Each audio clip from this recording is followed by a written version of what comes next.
ये पेशा कानून को लेकर के पिछले 28 साल में सरकार की जो उदासीनता रही उसके खिलाफ में जबरदस्त आक्रोश के साथ ये उलगुलान का कार्यक्रम दिखाई देगा। नमस्कार, जोहार। मैं हूं देवेंद्र कुमार। अब देखना शुरू कर चुके हैं भारत में। दोस्तों, बिरसा ने कभी कहा था इस उलगुलान का अंत नहीं। सुबह झारखंड में उसके बाद का इतिहास इस बात का गवाह है कि चाहे कोई भी दशक रहा हो, झारखंड की धरती पर क्रांति धधकती रही है। इस वक्त हम बात कर रहे हैं पेशा एक्ट को लेकर। पेशा एक्ट को लेकर पिछले 2 महीने से काफी घमासान है और आदिवासी एक्टिविस्ट, सामाजिक कार्यकर्ताओं के बीच इसको लेकर अलग अलग राय है। इस बीच सरकार एक ड्राफ्ट के सहारे आगे बढ़ती हुई भी नजर आ रही है, लेकिन उस ड्राफ्ट में आदिवासी समाज अपनी जनाकांक्षाओं की छवि नहीं देख पा रही है। इस बीच बड़ी खबर यह है कि 19 मार्च को बिरसा की कर्मभूमि से एक यात्रा निकलने वाली है। डुंगारबुरु शायद उस पर्वत का नाम है, पहाड़ का नाम है। और यह जो यात्रा होगा, यह जो काफिला होगा, विधानसभा की ओर कुछ करने वाली है। और जैसा कि आप जानते हैं कि बजट सत्र चल रहा है और इस बजट सत्र के दौरान बिरसा की भूमि से आंदोलनकारियों का विधानसभा तक पहुंचना और उलगुलान का उद्घोष करना सरकार के लिए एक चिंता का कारण हो सकता है। इस बीच जैसा कि आप फ्रेम में देख रहे हैं, ये जो हमारे इर्द गिर्द सारे लोग खड़े हैं, खुट्टी से हैं, उसी बिरसा की भूमि से हैं। बिरसा उलगुलान, झारखंड उलगुलान मंच संघ, क्या नाम बताया आपने? अलेस्टेस बोद्रा जी हैं। झारखंड उलगुलान संघ नाम का संस्थान चलाते हैं, काफी मुखर हैं और खासकर आदिवासी समाज के जो चिंताएं हैं उसको लेकर अपना बेफिक्र या बेबाक टिप्पणी करते रहते हैं। दूसरी तरफ आप देख रहे हैं गिलर्सन भाई हैं, परिचय की जरूरत नहीं है। आदिवासी समाज के एक बड़े शोधकर्मी हैं, लेखक हैं और गहरे चिंतक हैं। इसके साथ ही और दूसरे साथी हैं, एक झारखंड आंदोलनकारी हैं। तो ये तमाम लोग आज हमारे बीच खड़े हैं। पर सवाल यही कि आप लोग का मास्टर प्लान क्या है, ब्लूप्रिंट क्या है इस आंदोलन का? ब्लूप्रिंट तो यही है कि हम लोगों को अपना संवैधानिक हक चाहिए और उस हक को लेने के लिए हम लोग किसी भी हद तक जाने के लिए तैयार हैं। 19 और मार्च से यात्रा की शुरुआत कैसे हो रही है, ये जानना चाह रहा था। 19 तारीख को सबसे पहले तो जहां से हम इस पैदल मार्च की शुरुआत कर रहे हैं, उस ऐतिहासिक महत्व के भूमि को समझ लेना जरूरी है कि वो जो स्थल है वो बिरसा उलगुलान का बलिदानी भूमि कहा जाए, रक्त रंजित बलिदानी भूमि, जहाँ की सभा कर रहे बिरसा के अनुयायियों को, हमारे पुरखों को अंग्रेजी सिपाही, अंग्रेजी शासक और यहाँ के जो दलाल, मुखबिर, महाजन, ये लोग मिल करके घेर करके जो मारा, जिसमें हजारों लोग शहीद हुए, उस शहीद स्थल से हम उन पुण्य आत्मा का आशीर्वाद लेकर के उनके बलिदान को एक संकल्प के रूप में लेते हुए हम लोग इस लड़ाई का शुरुआत कर रहे हैं। अभी तो बस ये शुरुआत है। हम सिर्फ ये एहसास दिलाना चाहते हैं सरकार को इस पैदल मार्च के माध्यम से। कितने लोग होंगे पैदल मार्च में? हजारों हजार लोग आएंगे, हर गांव से, हर गांव से। हमारे क्षेत्र में ये शुरुआत से रहा है एक परंपरा। देखिए, खूंटी ऐतिहासिक वीर भूमि है, बिरसा आंदोलन वो खूंटी की पहचान है। उस समय से जो चला आ रहा हमारा जो परंपरा रहा है अपने हक अधिकार के संघर्ष में, कि हर घर से एक आदमी को आदिवासियों के जल, जंगल, जमीन, उनकी परंपरा, उनका व्यवस्था, उनका अस्तित्व, अस्मिता का जहां भी संघर्ष होगा उसमें निश्चित तौर पे हर घर से एक सदस्य शामिल होगा। मैंने कहने का मतलब है कि आप लोग का काफिला बढ़ता रहेगा और लोग उसमें जुड़ते जुड़ते जाएंगे एकदम और वो काफिला सीधा विधानसभा एकदम पहुंचे। एकदम ये पुराना विधानसभा में, नया विधानसभा हाँ लोग बैठे हैं, अभी बजट सत्र जो चल अच्छा रहा है वहां पहुंचिएगा। एकदम अभी बजट सत्र के अंदर 27 तारीख तक बजट सत्र चलने वाला है। तो इस 27 तारीख के अंदर में सरकार ये निर्णय ले, ये घोषणा करे कि हम टाइम बाउंड घोषणा होना चाहिए कि हम इतना दिन में पैसा नियमावली बना करके लागू करने का वचन देते हैं। अगर ये पैसा नियमावली पर तो प्रक्रिया जारी है,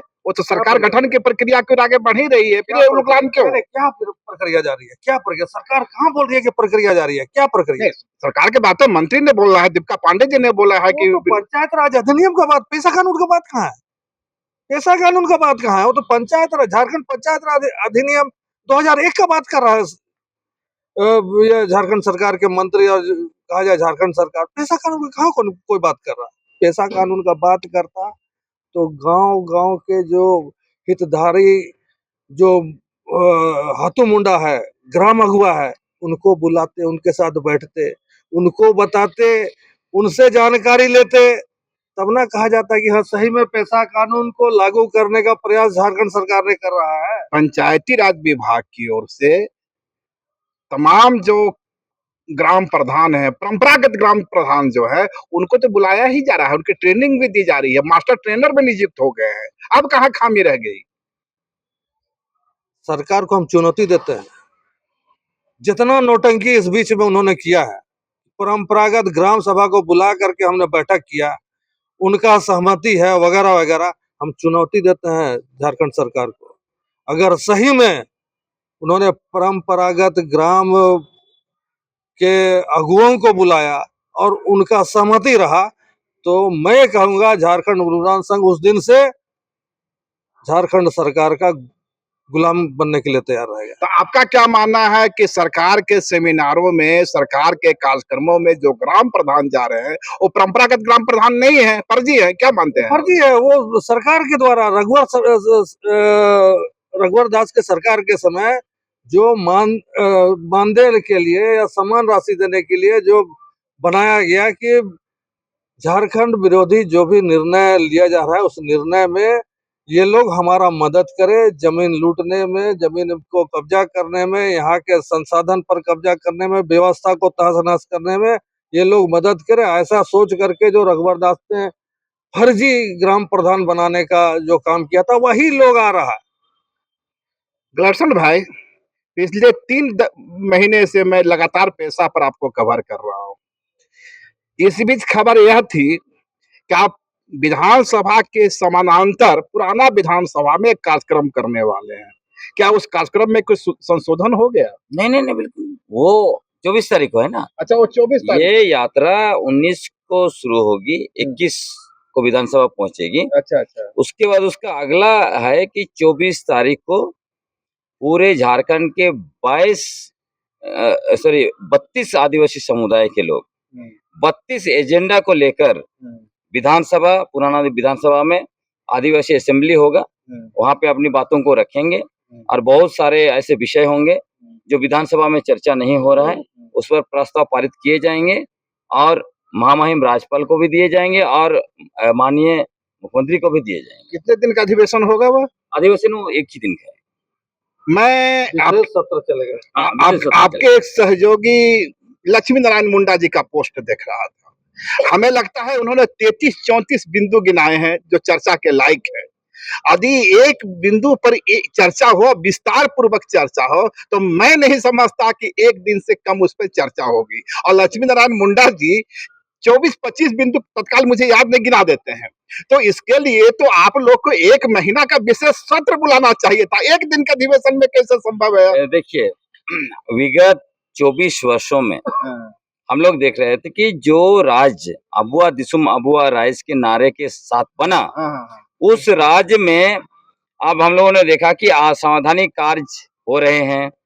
वहां पर जो है विधानसभा में जो मुद्दे आने चाहिए नहीं आ रहे हैं और इस बार क्योंकि विधानसभा सत्र लंबी है, और हम लोगों को लग रहा था कि बहुत ऐसे मुद्दे, और खासकर इंडिया गठबंधन ने जिन मुद्दों को अपने चुनावी वादा में डाला था, मैनिफेस्टो में डाला था, उन मुद्दे पर चर्चा होंगे। लेकिन अभी हम लोग देख रहे हैं कि ऐसा लग रहा है तो ये तो बिहार विधानसभा बन गया, ये तो झारखंड विधानसभा तो दिख नहीं रहा है।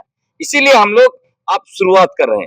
जब भी विधानसभा चलेगा, हम लोग उधर दूसरों का विधानसभा चल रहा है तो इधर हम आदिवासी विधानसभा भी तो करना होगा, तो इधर आदिवासी विधानसभा चलेगा। तो उसमें क्योंकि पहली मर्तबा हो रही है, इसलिए 32 एजेंडा को 32 समुदाय के लोग आके वहां पर रखेंगे। जितना समय होगा हम लोग चर्चा करेंगे, जरूरत पड़ेगा तो बाद में देखा जाएगा। लक्ष्मी नारायण जी, कितने एजेंडा आपने गिना है अपने सोशल मीडिया पोस्ट में? शायद 32 ही है ना? हाँ, जो आदिवासियों से जुड़े मुद्दे हैं, जो संवैधानिक आपको लगता है पर्याप्त समय है इसके लिए? एक शुरुआत है, एक शुरुआत है। और इसलिए हम कह रहे हैं, हम लोग बार बार बोल रहे हैं, राज्य बनने के बाद नाम का झारखंड राज्य बना, उस झारखंड का विधानसभा में आदिवासियों के मुद्दे गायब हैं। झारखंड के विधानसभा में आदिवासियों के मुद्दे गायब है। और उन मुद्दों को सरकार, राजनीतिक पार्टियां और आदिवासी आवाम के बीच उन एजेंडों को स्थापित करने के लिए एक शुरुआत है। एक दिन में विधानसभा से ज्यादा कैसे काम किया जाता है, यह भी आदिवासी लोग सिखाने का काम करेगा। अच्छा, एक चीज बताइए, आप लोग तमाम बुद्धिजीवी हैं और लंबा अनुभव रहा है आप लोग का संघर्ष का, क्योंकि कई बार तो लगता है कि आदिवासियों के हिस्से सिर्फ संघर्ष ही है। बावजूद इसके मैं जानना चाहूंगा कि यह अबुआ सरकार है, 30 आपके आदिवासी विधायक है, इस बात का रोना तो आप कदापि नहीं रो सकते कि आपकी संख्या कम है, आपकी भागीदारी नहीं है। तमाम भागीदारी है, फिर यह देखिए, कुर्सी में आदिवासी चेहरे बढ़ जाने से आदिवासियों के अनुरूप या आदिवासियों के संवैधानिक अधिकारों के अनुरूप काम होगा, ये गारंटी नहीं है। इस देश में प्रधानमंत्री छोड़ के सब मंत्री बन चुका है आदिवासी लोग, है ना। देश आजाद होने बाद, संविधान बने बाद, चुनाव होने के बाद, और अभी भी देश में राष्ट्रपति आदिवासी है। इससे क्या फर्क पड़ता है आम आदिवासियों को?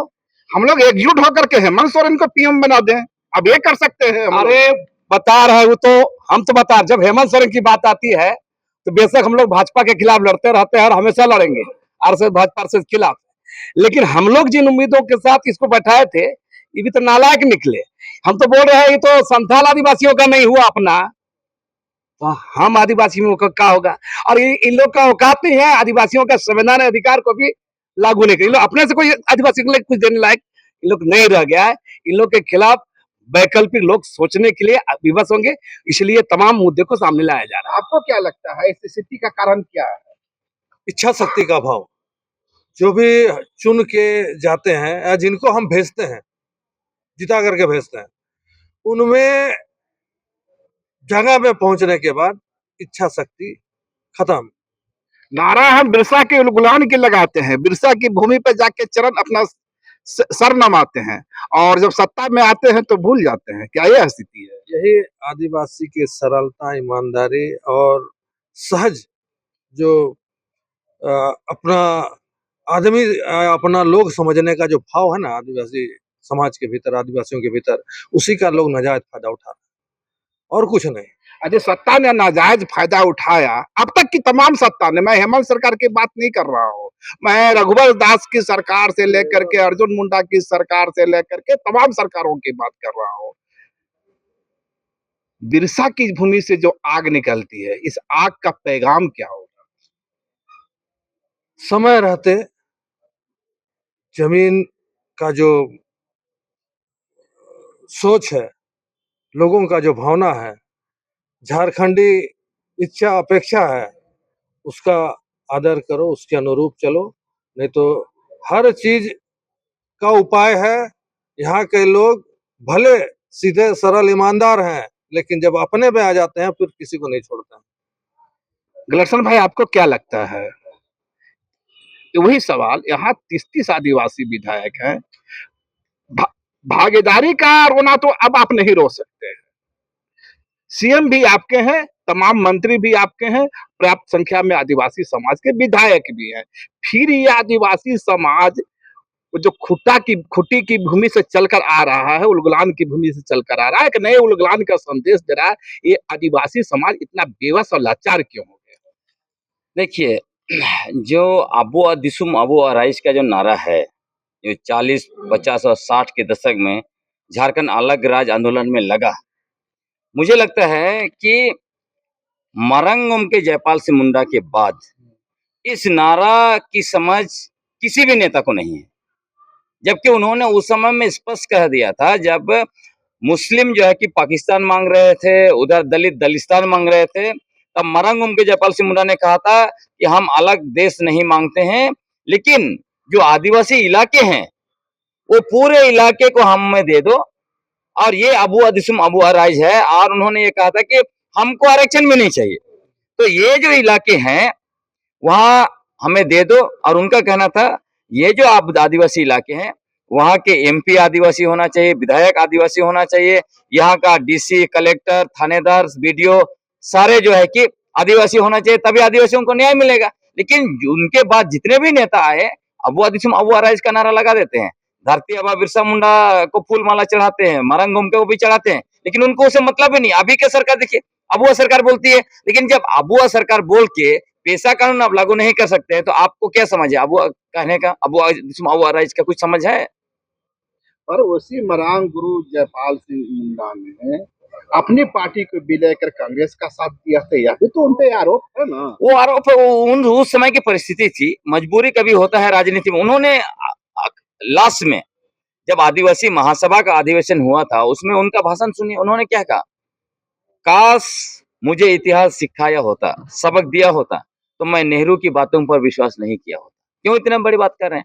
अब उनसे आज के नेता लोग सबक नहीं सीखते हैं, इतिहास तो सब कुछ है। कांग्रेस ने धोखा दिया। यदि कांग्रेस ने धोखा नहीं दिया होता हमारा जयपाल सिंह मुंडा को, तो कब का जो है कि झारखंड बन गया होता, और तब झारखंड बन गया होता तो आज आप देखते कुछ और झारखंड होता। आपको क्या लगता है कि हेमंत सरकार इतिहास से सबक नहीं सीख रही? बिल्कुल नहीं सीख रही।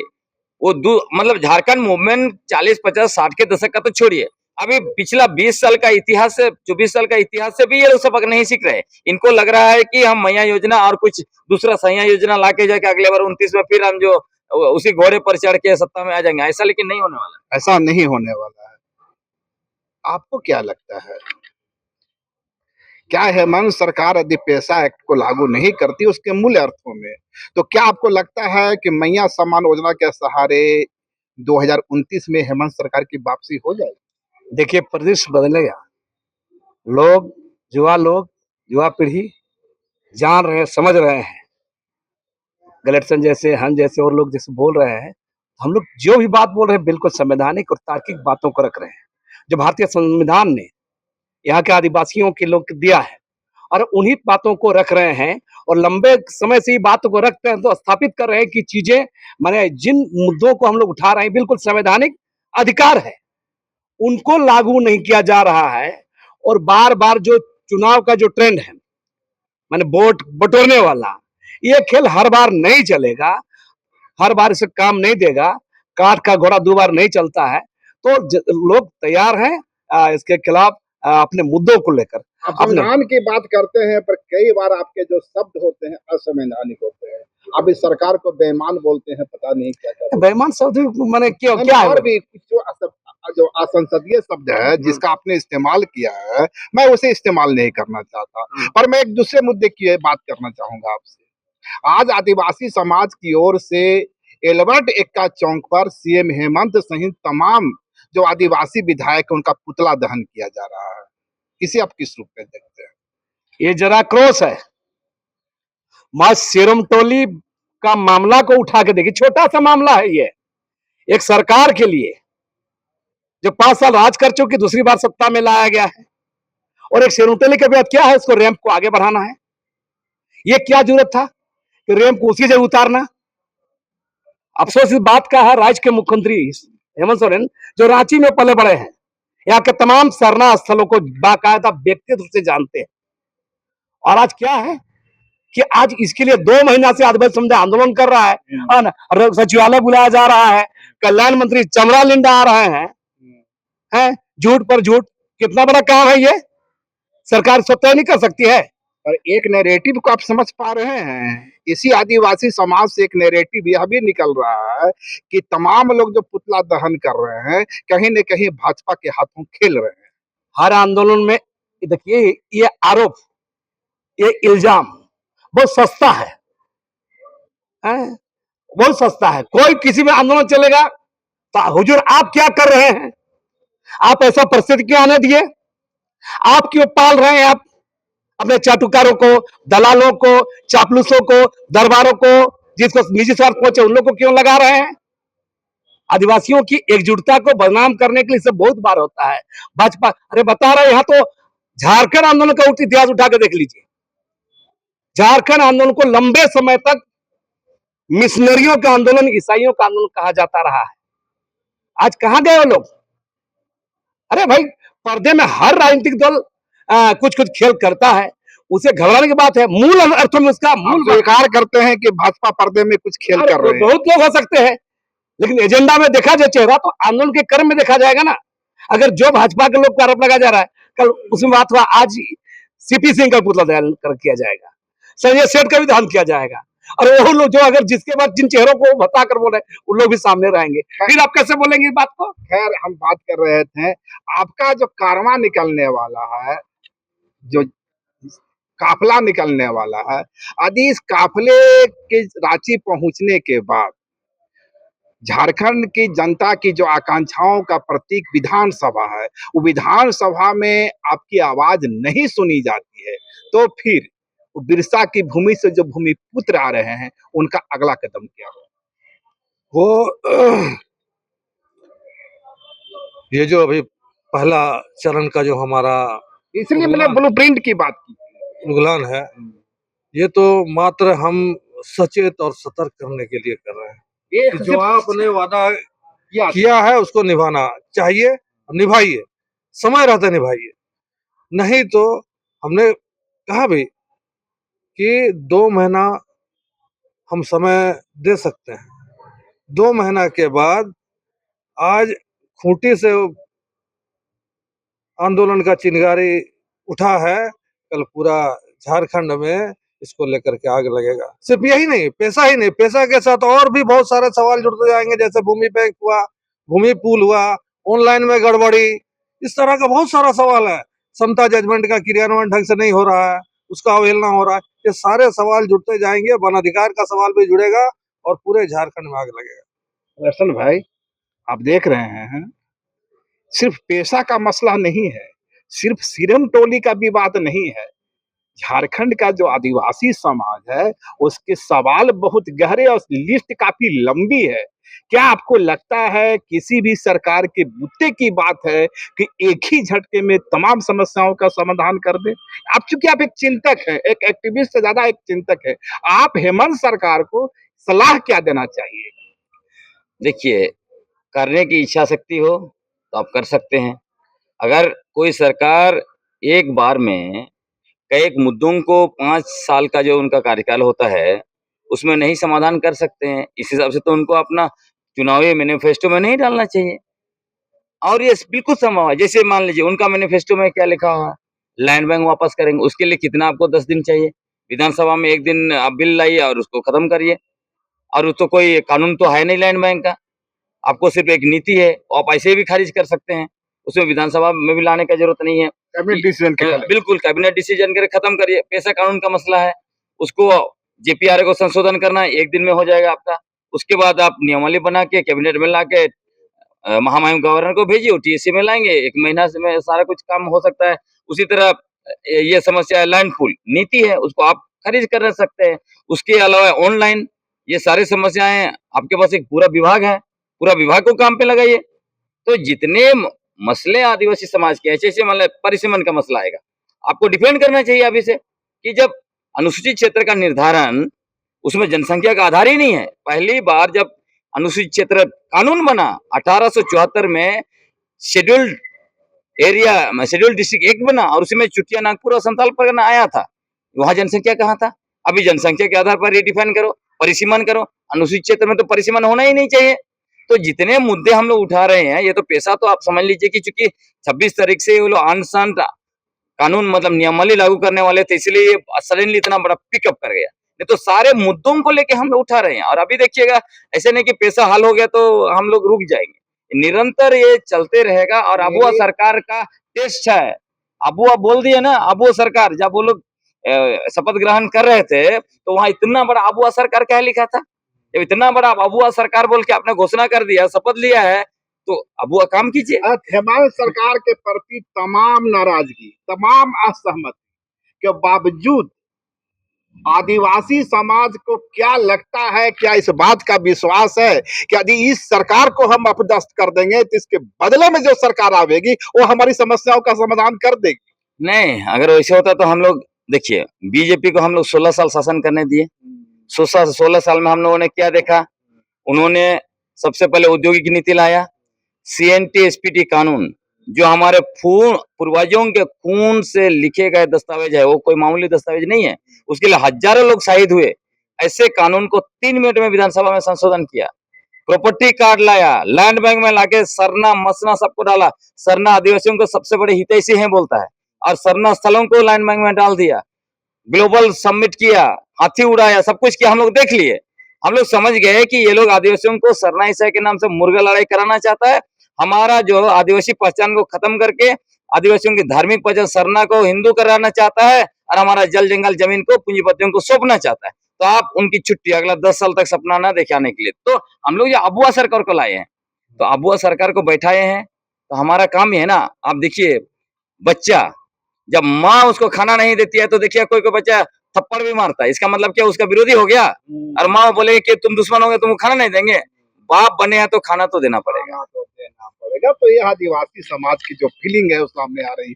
आप कैसे देखते हैं जिस अबुआ सरकार पर, भाजपा सरकार पर आप कारपोरेट ट्रस्ट होने का आरोप लगाते थे, इसी सरकार में झारखंड के करीबन 8 जिलों में 13,000 एकड़ जमीन जो है पूंजीपतियों को देने का फैसला किया है, और उसमें खुट्टी भी शामिल है। देखिए, सरकार का हमारा जितना भी अभियान है हम लोगों का, ये अभियान सरकार का जो मनमानी है, तानाशाही है, निरंकुशता है, और जो आप अबुआ राज और संविधान बचाने के नाम पर आए हैं, इस पर काम कर। मैंने कभी नहीं कहा कि अगर इस मामला नहीं हो तो वैकल्पिक सोचेंगे यहाँ के आदिवासी समुदाय। हमने कहा भाजपा के विरोध हम हैं, लेकिन अगर इसके भाजपा के विरोध का मतलब ये थोड़ा है कि आपको भी मनमानी करने देंगे। माने चूंकि ये सरकार हमारी जनआकांक्षाओं की सरकार है, हमारी भावनाओं की सरकार है, तो रोना भी इसी सरकार से रोएंगे। सिर्फ रोता, पहले तो रोता है, ठोकता भी है, बता रहे हैं, है ना। हम तो बोले, हम तो कई बार बोले, हम तो बोले कि आप बता रहे नॉर्थ ईस्ट के तर्ज पर हम तो बार बार बोले, न पार्टी बनाने से न नेता बदलने से, अब ठोक पीट के कूट के ठीक करने का समय आ गया है। नेताओं को, जो विधायक एमएलए एमपी लोग को, माँ बहन लोग को जो अभी मैया समाज योजना ले रहे ना, उसी हाथों से, झाड़ू से, बेलना से कूटना शुरू करे इन विधायकों को, आदिवासी, क्योंकि ये हमारे संवैधानिक अधिकार की बात नहीं करते हैं, हमारे मुद्दों पर बात नहीं करते हैं। इसके लिए चलिए, अंतिम टिप्पणी आपकी क्या होगी? देखिए, झारखंड तो झारखंडियों के लिए बना।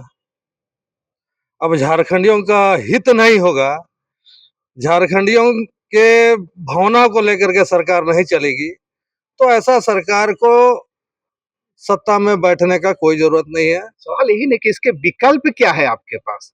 विकल्प जनता खुद देगी, जनता ने भेजा है, जनता ही विकल्प भी देगी।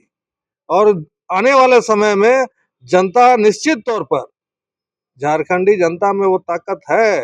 राजा महाराजा को यहाँ से लोग खदेड़ दिया, अंग्रेजों तक को खदेड़ दिया।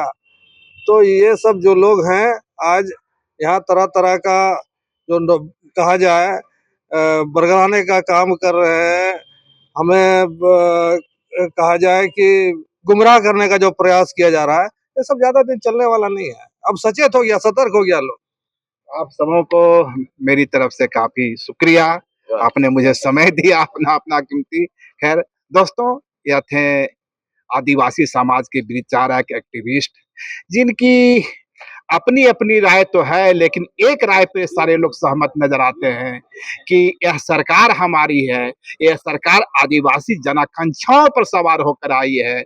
आदिवासी समाज इस सरकार से काफी अपेक्षा करता है। सरकार में खामियां हो सकती है, लेकिन अंततः आदिवासी समाज के जो डिमांड रहे हैं, उनके जो मुद्दे रहे हैं, यही सरकार उसे पूरा भी करेगी।